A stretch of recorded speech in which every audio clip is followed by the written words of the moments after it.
So I wanted to do a quick video on my new Michael Myers mask from Halloween Rob Zombie version. I got this at Halloween Express. They're kind of like Spirit Halloween, but I think they're only local here in Jacksonville. So yeah, I actually really just got so lucky on this mask because, in fact, they had it for $29.99, and I asked if they had a discount, and they gave me $10 off. So it was like 30% pretty much, and I got it for 20 bucks. And I also got one of the Ghostface Scream masks, Scream 4, for a buck. So I mean, this place had phenomenal pricing. I was just like so shocked at their pricing. But yeah, I mean, I think this was like a phenomenal score. It's a Don Post Studios Michael Myers mask. I think it's actually distributed by either Fun Factory or either one. It's originally made by Don Post Studios. It's made of a rubber latex, so it's actually quite thick. I don't know if you could tell, but it's a really thick mold. It's also fairly loose. I had it kind of stuffed here on my mannequin head so that it gives it, you know, the actual shape of what the mask is supposed to look like. So yeah, I mean, I honestly, I really just think I got really lucky and got this mask. I think they either had it mispriced, or they were just trying to get rid of it. I have no idea, because the Ghostface mask was a buck. It was 90 cents.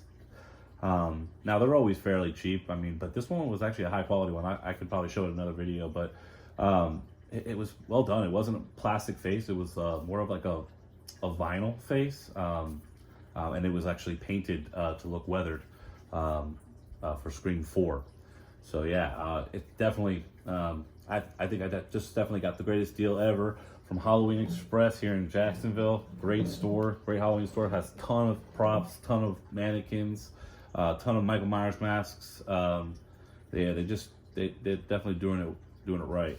So I definitely think this is actually 2008 when the mask was actually distributed, and it's actually the Paper Magic Group that distributes it, but made by Don Post Studios in 2008. So yeah, I mean, it's kind of vintage in my opinion. I like anything that can last quite over the years, especially on the shelves and people touching them and everything. So I think this will be a mask that'll last for many years to come. If you know, obviously well kept. The hair is great. The other one that they had there, they had one other copy. It had a lot more matted hair. It looked like it was getting really destroyed, but this one, it actually is very soft, but it has like a nice little texture to it, to where it keeps its shape. They got the hairline fairly accurate. I mean, I think that's probably as accurate as you're gonna get. I think the mold, where that scar ends, is where that hairline is supposed to be. So I think they actually did a pretty good job.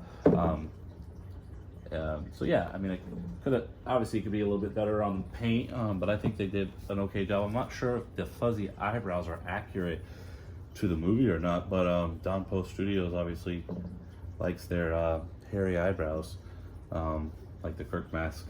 But yeah, I mean, the weathering, the scarring here is all very accurate and thick. They have a thick mold on the nose, so yeah, I mean, it does definitely hold its shape.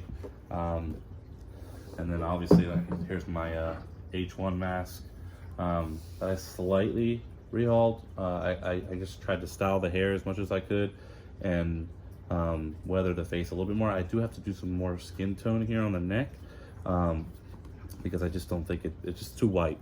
They did a good job though, putting like a kind of like a pearl blue. I don't know if the camera's gonna catch that, but they have like a pearl blue in these areas, and the shading, kind of like how the white mask would do look on film at times. And yeah, I think it's a pretty good it's an accurate mold, that's for sure. And I think once I get the paint perfect, it'll look really good to the H1 mask. But yeah, just wanted to do a quick review on that. Oh, and by the way, If anybody's looking for mask stands that hold your masks really well, and they're super cheap, they're $1 at the dollar store at Dollar Tree, and they're just paper towel holders, and they're perfect for mask holders. You can even put the styrofoam heads on here. They fit. You have to just shove them down a little bit, so they'll sit a little higher, but that's also not a bad thing. And these things just hold it really, really well. So yeah, $1 at Dollar Tree or any of your dollar stores, I'm sure they'll have something very similar. I recommend it if you have a bunch of masks that you have to display all the same height and size. It keeps them all level, which makes it look more aesthetically pleasing for sure. I have this one on my mannequin because it's just for the video, but traditionally they all stand on the shelf right on here. So definitely a good investment for only $1. So thanks again for watching. Like the video, comment if you have any questions. Thanks again for watching.